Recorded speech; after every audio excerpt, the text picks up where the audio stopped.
nos metemos de lleno a una obra que, híjole, sacudió todo en su momento. Salió anónima en 1670, el Tratado Teológico Político de Baruch Spinoza, pero fue tan explosiva que la persiguieron iglesias, autoridades, vaya, una auténtica bomba intelectual. Sí, totalmente. Un texto que marcó época. Y justo eso queremos hacer hoy, explorar las ideas clave de este libro tan fundamental. Tratar de entender, bueno, por qué causó tanto escándalo y qué buscaba Spinoza al escribirlo, ¿no? Arriesgándose tanto. Exacto. Una tarea necesaria. Nos vamos a guiar por fragmentos de una edición en español que además trae una introducción y notas muy buenas del traductor Atilano Domínguez Vassallo. Creo que eso nos da pistas clave, ¿no? Sobre el texto mismo y todo el contexto histórico, que era densísimo. Fundamental el contexto, ¿sí? Entonces, nuestra misión, digamos, es desempacar juntos estas ideas centrales. La libertad de pensamiento, el papel del Estado, la crítica a la superstición y, algo crucial, cómo Spinoza aborda la interpretación de las escrituras. Vamos a buscar claridad en ideas complejas, pero, la verdad, fascinantes. ¿Listos para entrarle? Perfecto. Y para entender bien el tratado hay que ponerse en 1670. Es un momento clave en Europa. Por un lado, todavía estaban muy frescas las heridas de la Reforma Protestante, las guerras de religión, apenas se habían calmado con la Paz de Westfalia. O sea, un ambiente cargadísimo de tensión religiosa. Exacto. Y por otro lado ya empezaban a soplar vientos de cambio, ideas que apuntaban hacia las revoluciones liberales, hacia el Estado laico moderno. Entonces, ¿cómo jugó todo ese caldo de cultivo, digamos, de tensiones políticas y religiosas en la decisión de Spinoza? Porque escribir eso era peligroso para él. Jugó un papel decisivo, claro. Spinoza estaba viendo, incluso en la República Holandesa, que era relativamente tolerante, cómo las peleas entre teólogos y el fanatismo religioso ponían en riesgo la paz social y la libertad. Las fuentes sugieren que el tratado buscaba en parte desactivar esa amenaza, argumentar que la verdadera religión, la piedad genuina, no tenía por qué chocar ni con la razón ni con un Estado bien organizado. Vaya, se le considera casi un parteaguas, ¿no? Como que cierra la época del absolutismo de derecho divino y abre la puerta a la democracia, a la separación iglesia-estado. Así es. Y se dice que gente como Locke y Rousseau, figuras clave de la Ilustración, le deben muchísimo, aunque bueno, no siempre lo citaran abiertamente. Y la reacción fue inmediata, ¿cierto? Inmediata y súper virulenta. No solo la prohibición oficial que llegó en 1674 en Holanda, sino que salieron un montón de refutaciones, ataques de teólogos, de filósofos, calvinistas de otras corrientes, nombres como Velthuisen, Bredenburg, le tiraron con todo. ¡Wow! Los sínodos calvinistas lo denunciaban sin parar. Eso te da una idea del terremoto que provocó. Entiendo. Oye, y el texto en sí parece que gira alrededor de dos grandes ideas, como dos ejes que van corriendo juntos. ¿Nos podrías platicar un poco de eso? Sí, exacto. Son como dos pilares. Por un lado está la defensa, yo diría que casi apasionada, de la libertad de pensar y de expresarse. La ve como algo esencial no solo para la persona, sino para la salud y la seguridad del Estado, sobre todo de un Estado democrático. La libertad como fundamento del Estado, casi. Casi. Y por otro lado, desarrolla su teoría del Estado, lo que él llama las suprema potestates, las autoridades soberanas, ¿no? Las ve como el único poder legítimo que puede garantizar la unidad, la seguridad y que se cumpla el pacto social que funda la comunidad. Y se nota que Spinoza no estaba solo en su estudio, ¿verdad? Que dialogaba con otros pensadores. Definitivamente. Las notas de la edición y el texto mismo lo muestran. Hay un diálogo constante con gigantes del pensamiento político. Maquiavelo, por ejemplo, de quien toma ideas sobre la naturaleza humana, el poder. También Hobbes, claro. Comparte con él la idea del pacto social que nace del miedo, de la necesidad de seguridad. Aunque difieren mucho después, ¿no? En la forma de gobierno, en cuánta libertad debe haber. Radicalmente, Spinoza apuesta por la democracia y mucha más libertad individual. Y también se apoya en historiadores clásicos como Tácito, para analizar las pasiones humanas, los mecanismos del poder. Hay una parte que llama mucho la atención, su análisis de la superstición. La ve casi como una enfermedad social, ¿no? ¿Cuál es su diagnóstico? Es agudísimo, la verdad. Argumenta que la superstición nace, sobre todo, del miedo y de la esperanza, pasiones que están ligadas a la incertidumbre, a no saber qué va a pasar. Claro, la angustia por el futuro. Exacto. Dice que cuando las cosas van mal o cuando la suerte cambia mucho, la gente se vuelve súper crédula. Busca señales en cualquier cosa, cree en presagios, en prodigios. Y en esos momentos desconfían de la razón. La llaman ciega. ¿Y se aferran a qué? Pues a los delirios de la imaginación, a los sueños, a las profecías, como si fueran respuestas divinas. Y hasta cita a un historiador romano, ¿no? Para darle un toque político. Sí, a Quinto Curcio. Para subrayar algo clave, no hay medio más eficaz para gobernar a la masa que la superstición. O sea, el poder sabe cómo usar ese miedo. Híjole, qué fuerte. Entonces Spinoza dice, el miedo es el motor y los poderosos lo usan. Y su crítica va más allá, ¿no? Se mete con la práctica de la religión organizada de su tiempo. Sí, critica durísimo la hipocresía, la corrupción que él veía. Le sorprende, lo escribe tal cual, ver a cristianos que hablan de amor, de paz, de humildad, odiándose y persiguiéndose con una hazaña terrible. Denuncia que muchas veces la religión se queda en puras ceremonias externas, vacías, en la pompa, en buscar el beneficio personal. Los cargos en la iglesia como puestos de poder y dinero. Exacto. Y eso genera avaricia, ambición y unas disputas teológicas interminables que, dice él, no tienen nada que ver con la verdadera piedad. Y eso lleva a una confusión muy peligrosa, me imagino. Entre lo que es fe y lo que es, pues, pura credulidad. Justo ahí le da. Advierte que cuando la religión se pervierte así, la fe se degrada. Se vuelve simple credulidad, aceptar prejuicios absurdos sin cuestionar. Y esos prejuicios, dice Spinoza con una fuerza tremenda, transforman a los hombres de racionales en brutos, porque impiden que usen su propio juicio. Claro, te impiden pensar por ti mismo. Exacto. La piedad verdadera se ahoga en absurdos arcanos, en dogmas incomprensibles que lo primero que te piden es que renuncies a la razón. Entiendo. Y por eso su meta era tan radical, tan arriesgada para la época. Quería limpiar todo eso, volver a examinar la Biblia, pero con total libertad intelectual, sin meterle ideas filosóficas o dogmas que no estuvieran ahí. Dejar que el texto hablara por sí mismo. ¡Qué audacia!, ¿no? Una audacia increíble para el siglo XVII, sí. Y aquí es donde la cosa se pone todavía más interesante, porque Spinoza no nada más critica, sino que propone un método concreto para interpretar la escritura. ¿Cómo es ese método? Propone lo que hoy llamaríamos el método histórico crítico, algo revolucionario para su tiempo. Su punto de partida es, la escritura se debe interpretar desde sí misma, y la herramienta principal para eso es la razón natural. O sea, usar la cabeza, la lógica. Exacto. Y eso implica un trabajo bien riguroso, ¿eh? Conocer la lengua original, el hebreo antiguo sobre todo. Reconstruir el contexto histórico, social, cultural de cada libro. Entender quién era el autor, qué mentalidad tenía, para quién escribía, con qué propósito. Es casi como hacer trabajo de detective histórico con la Biblia. Ándale, algo así. Y critica durísimo lo que hacen muchos teólogos de su época.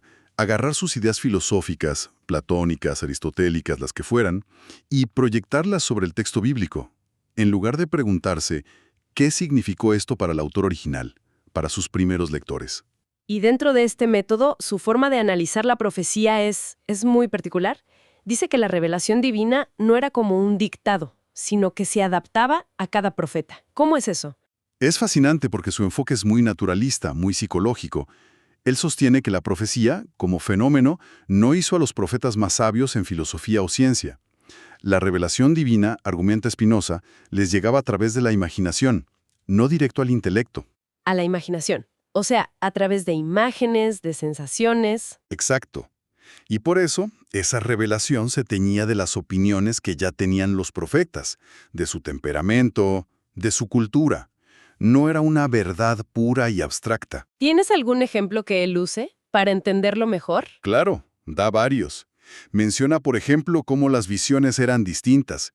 Isaías ve serafines con 6 alas. Ezequiel describe unos seres complejísimos con 4 caras y 4 alas. Spinoza concluye, pues cada uno vio a Dios según su propia imaginación. O las diferencias de estilo, el lenguaje rudo del pastor Amós comparado con la elegancia de Isaías. El estilo también era parte de la adaptación. ¿Sí? O el temperamento. Cita a Eliseo que necesitaba música para poder profetizar algo alegre. O sea, la forma de la revelación se ajustaba a la persona que la recibía. Y llega a decir que los profetas podían estar equivocados en cosas de ciencia o de historia. Eso sí que debió ser dinamita pura en su época. Uf, totalmente.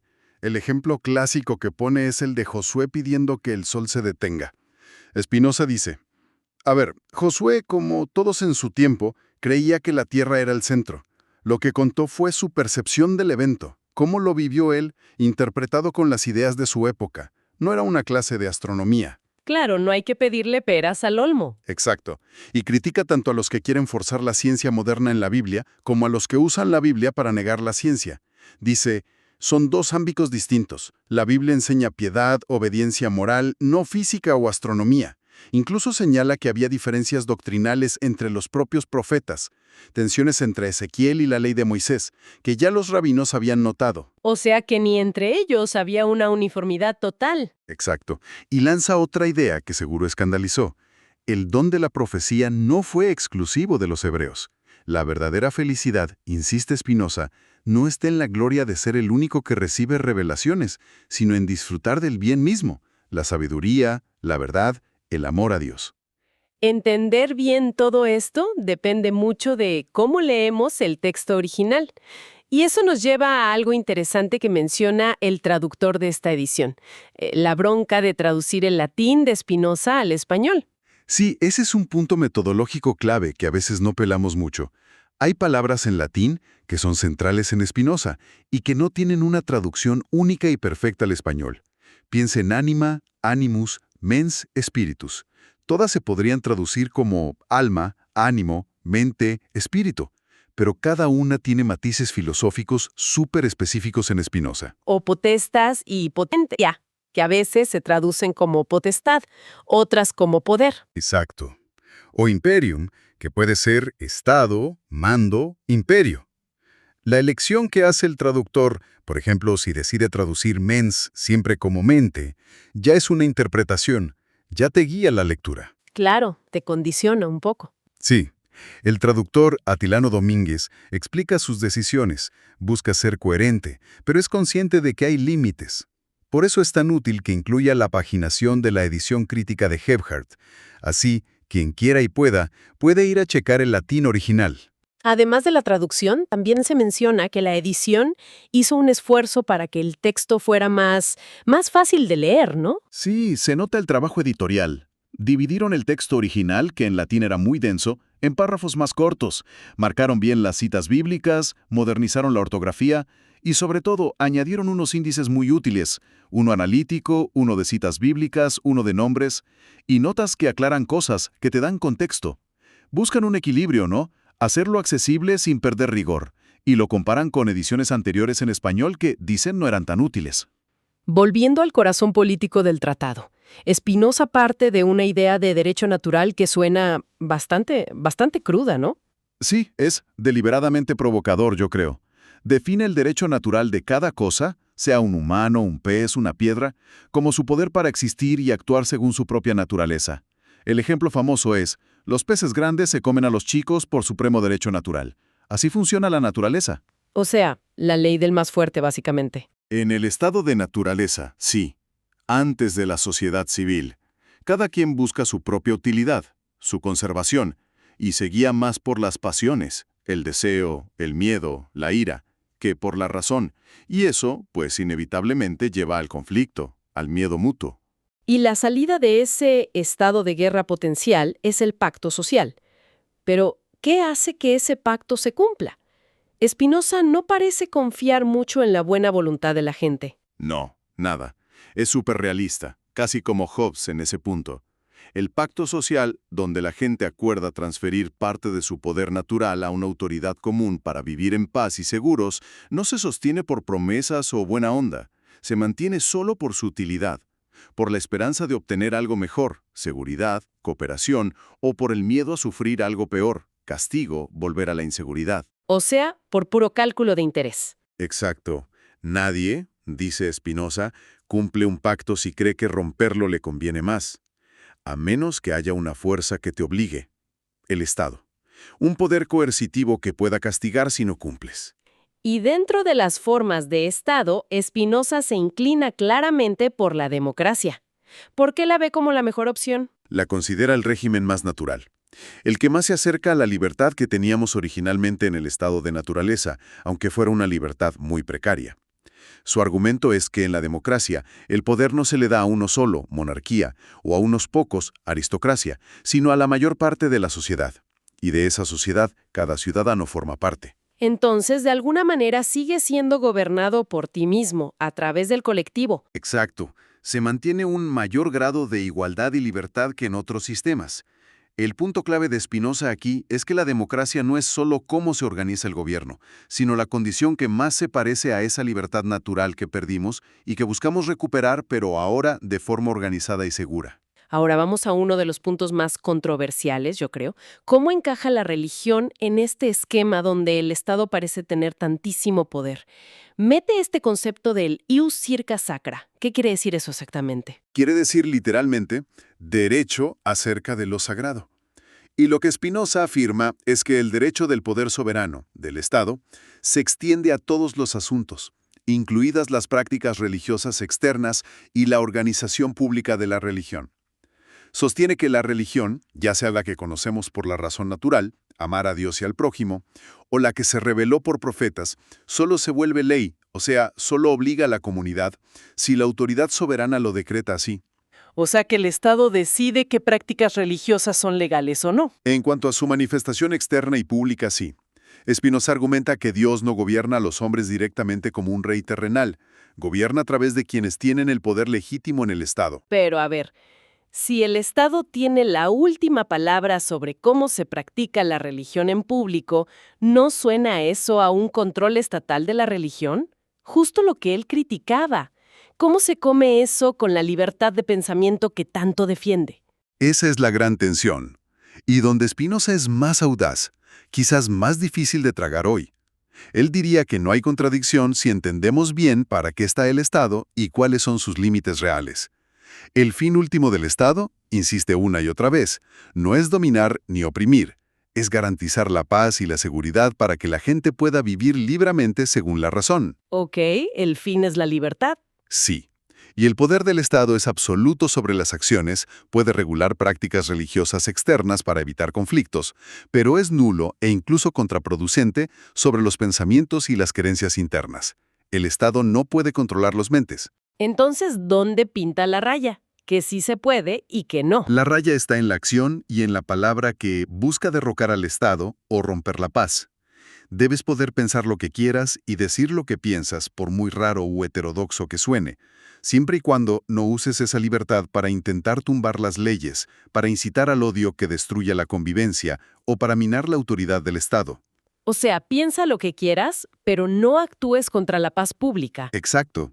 Intentar legislar sobre opiniones es tiránico y además inútil, dice. Solo genera resentimiento, hipocresía.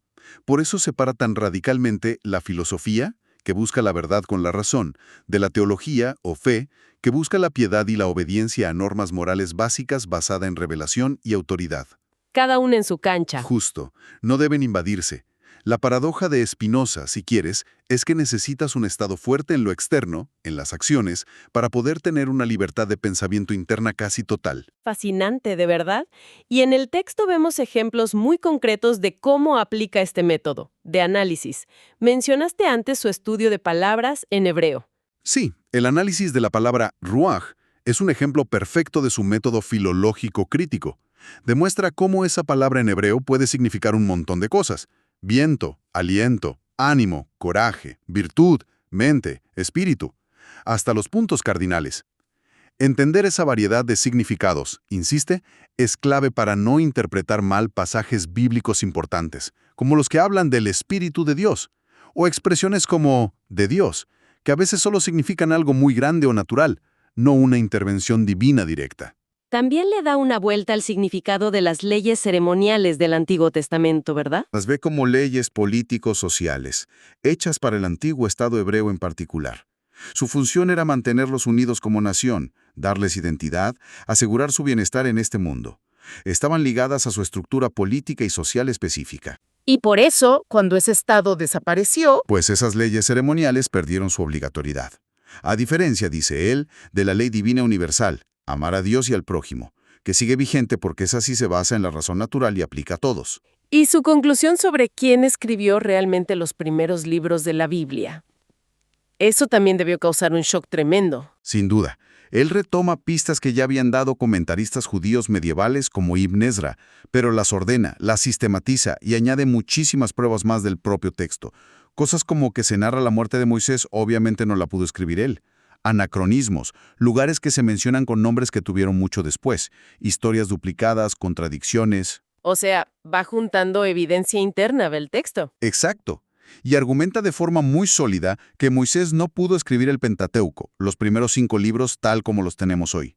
Propone que esos libros, y también los históricos como Josué, Jueces, Reyes, etc., se compilaron mucho después, probablemente por el sacerdote Esdras durante o después del exilio en Babilonia, usando diferentes fuentes, crónicas más antiguas. Eso explicaría las costuras, las repeticiones, las inconsistencias. Hasta menciona las notas al margen del texto hebreo, el Keriketif, como posibles ecos de esas distintas fuentes. Si esa es la historia de cómo se formó la escritura, entonces, ¿qué significa para Spinoza decir que es palabra de Dios? ¿Pierde toda su autoridad o cómo? No necesariamente la pierde, pero sí redefine qué significa palabra de Dios. Para Spinoza, no se refiere a que Dios dictó cada palabra literal. Se refiere a la doctrina central que enseña la Escritura, el núcleo moral universal, la verdadera religión. Y esa doctrina, dice, es muy simple, y también la podemos conocer por la razón. Amar a Dios sobre todas las cosas, entendido como amar el orden natural, la sabiduría, y amar al prójimo como a ti mismo. O sea, practicar la justicia y la caridad. Y las historias, los milagros, las profecías, ¿qué son entonces? Son como vehículos, formas adaptadas a la mentalidad de la gente de distintas épocas para enseñarles esa lección esencial de piedad y obediencia moral. La autoridad de la Biblia está en esa enseñanza ética fundamental, no en que sea literalmente cierta en cada detalle histórico o científico. Ok, bueno, intentando hacer un resumen de esta exploración tan intensa, vimos la defensa radical de Spinoza de la libertad de pensar como base del individuo y del Estado, su separación tajante entre fe, que es obediencia moral, y razón, que busca la verdad, su crítica a la superstición como hija del miedo y como herramienta de control, Ajá. su método histórico crítico, revolucionario para leer la Biblia, y su visión de un Estado democrático, fuerte sí, pero que garantiza la paz, justo porque respeta la libertad de conciencia, porque no intenta controlar las mentes. Exacto. Has captado la esencia. Y reflexionar sobre Spinoza hoy, híjole, sigue siendo súper relevante. Estas tensiones entre razón y fe, el papel de la religión en la esfera pública, dónde están los límites de la libertad de expresión en sociedades tan diversas como las nuestras, cómo nos relacionamos con textos que son fundacionales para muchos. Son debates que siguen vivitos y coleando. Totalmente. Y el enfoque de Spinoza, tan rigurosamente racionalista, tan crítico, aunque sea del siglo XVII, nos sigue retando. Nos da herramientas conceptuales muy poderosas para pensar nuestro presente. Y para cerrar, quizás una pregunta que queda resonando desde el tratado hasta nuestros días. Spinoza decía que para asegurar la paz, el Estado debía tener la autoridad final sobre las manifestaciones externas de la religión. Hoy, en nuestras sociedades que son muchísimo más plurales, ¿no?, religiosa y culturalmente, y muchas veces secularizadas, ¿cómo equilibramos esa necesidad de que haya paz social, de que haya cohesión, con proteger la libertad religiosa de cada persona y la autonomía de las iglesias o comunidades de fe? Es la pregunta del millón, ¿verdad? Sí, ¿qué partes del esquema de Spinoza todavía nos podrían servir? ¿Y cuáles quizás se quedan cortas o necesitarían una revisión profunda para los retos que tenemos hoy? Vaya, algo para seguirle pensando, sin duda.